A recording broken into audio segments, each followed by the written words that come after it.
You're a pussy, kid. All you do is sit in your spawn. Sat in one building your entire game. How do you feel? I feel good. We got the win. And I probably still have more wins than you. Still have more wins than you too, Osric. Kind of funny. Fucking scrub. Yep, totally. Osric, doesn't it feel shitty to have less wins than a fucking each one? Dude, you have 23 fucking days played. Just kill yourself.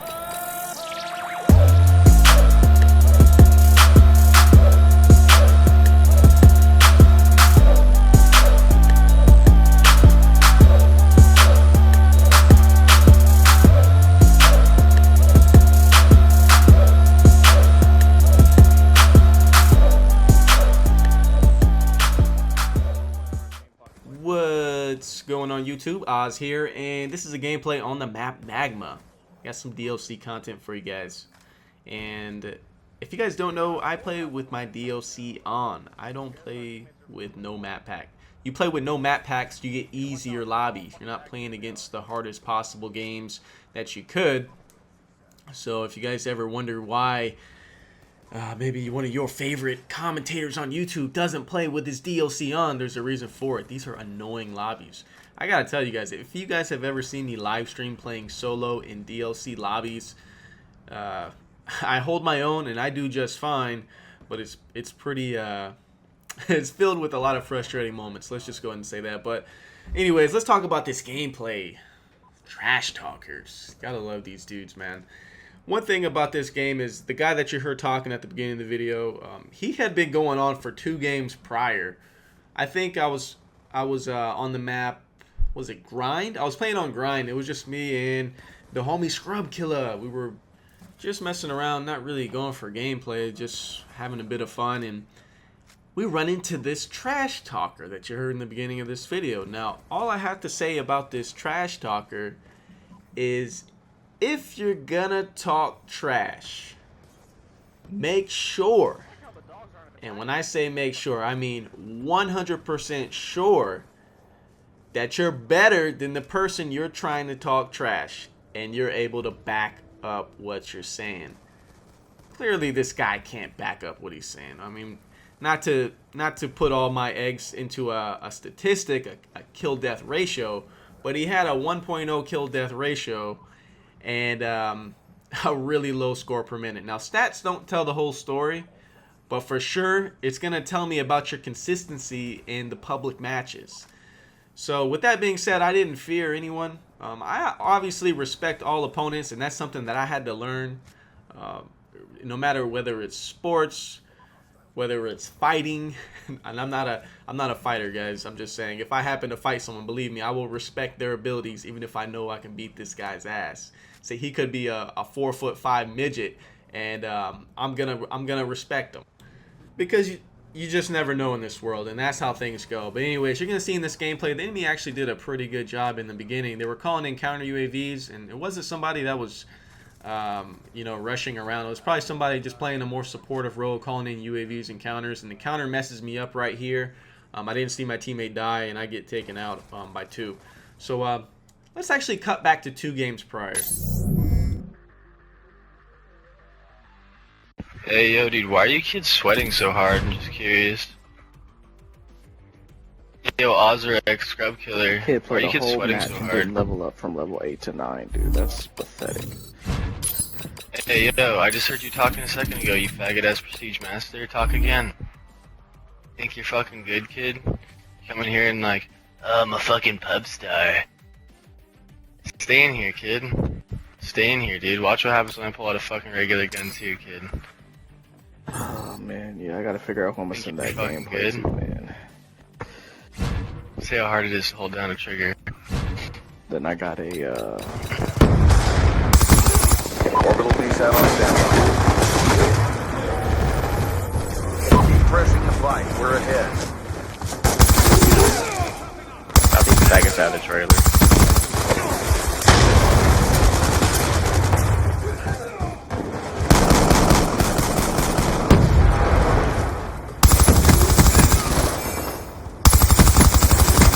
Counter UAV inbound. Friendly UAV inbound. Good job, squad. Stand by for further orders. I thought he said he was gonna put a gun on me. Why he said negative? Yeah, so much for him putting a gun on, right? And holding the trigger down. See, that's what people don't understand is this goes back to respecting opponents. I clearly, like, when I heard this guy trash talking, I saw his stats, I was like, you know what? I know what strategy he's going to come out with just by what he's saying. I know he's probably going to come out with a submachine gun. There's a counter to everything. Now, my subscribers, I don't want you guys to be fooled into that elitist mentality. You know, the guys that on YouTube or the guys that play the game and they say, oh, look at this fucking camper. You're such a camper, dude. You're camping for a 3KD, blah, blah, blah. You suck. You're not good at the game. Granted, I've said some of that stuff before. But let me tell you guys a little bit about that. Just because you play a little more defensive doesn't make you bad at the game. What does it mean? It means that you are able to counter people that are rushing. You obviously are killing people rushing you. So guess what? You're able to stop a lot of these rushers. That's why rushers don't like campers. And when I say campers, I mean guys that just wait for people to come into their line of sight as opposed to taking the fight and bringing the action to the opponent. Now, the way I look at things, and this is going back to my old mentality, is when I see people trying to rush against me, you know what? I feel a little bit disrespected. I feel like this guy doesn't respect my gun skill. This guy doesn't respect the fact that I could probably kill him. So he feels confident enough to run out into the open and to push the pace against me. Now, in a lot of cases that can be true because that's just the way the game's built. The game's built with a lot of BS, and it's a little too easy to run around in this game. And I guess that's what you want in an arcade shooter, right? You know, you obviously don't want to have a game like Battlefield where it's virtually impossible to break through the enemy's defense when they have like snipers and all this other stuff, all these other guys posted up in the back and in the most obscure places. But yeah, when people rush against me, guys, I honestly feel disrespected. And believe me, that's when I camp my hardest, is when I feel like somebody is a potential threat, then I'm going to post up and I'm going to let them come into my line of sight. Because no matter what anybody tells you in Call of Duty, you playing defensive, you always have the advantage. In a one-on-one gunfight, that's what I'll say. In a one-on-one gunfight, you always have the advantage over the opponent. And that's, if you're new to Call of Duty, that should be one of your golden rules when you're understanding like how to win more gunfights, is letting the enemy come to you puts you in the advantage. You bringing the fight to the enemy puts you at a disadvantage. Now, sometimes your disadvantage isn't that bad because you're just that much better than your opponent. Like me, for example. Honestly, guys, I'm a defensive player by nature, but the only reason I ever run around in this game is because I just feel that confident that I can get a lot of kills moving around. And the game is designed to help you move. There's things like the orbital VSAT. You know, you have the UAV spams. You have the kill streaks that are pretty easy to attain because all you have to do is kill people while standing on a flag or capping a flag, and it helps out. But like in some of the older Call of Duties where you're really rewarded through kill streaks only by your gun, it is a huge advantage to learn how to play defensive. Now, I don't always do it. And I honestly, when I'm rushing around, I do talk down about guys that are just camping around, but it is a legitimate tactic. I don't want like I said, I don't want my subscribers to be fooled into that elitist mentality. I don't have an elitist mentality. I respect all opponents.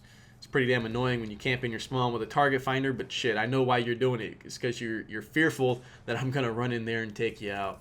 So anyways, that's enough rambling for today. Guess what, guys? I'm back. Sorry it took so long for me to get a video out for you all. I had a lot of stuff to take care of at home, and I've been really grinding on my P90X, getting my nice little six-pack going here. So that's a little more important at the moment, but definitely I'm going to start live streaming regularly again. I have to jump back on that. I'm also going to start getting a lot more videos out. I got some stuff saved up for you. I'm out of here, guys. Thanks for watching. Peace.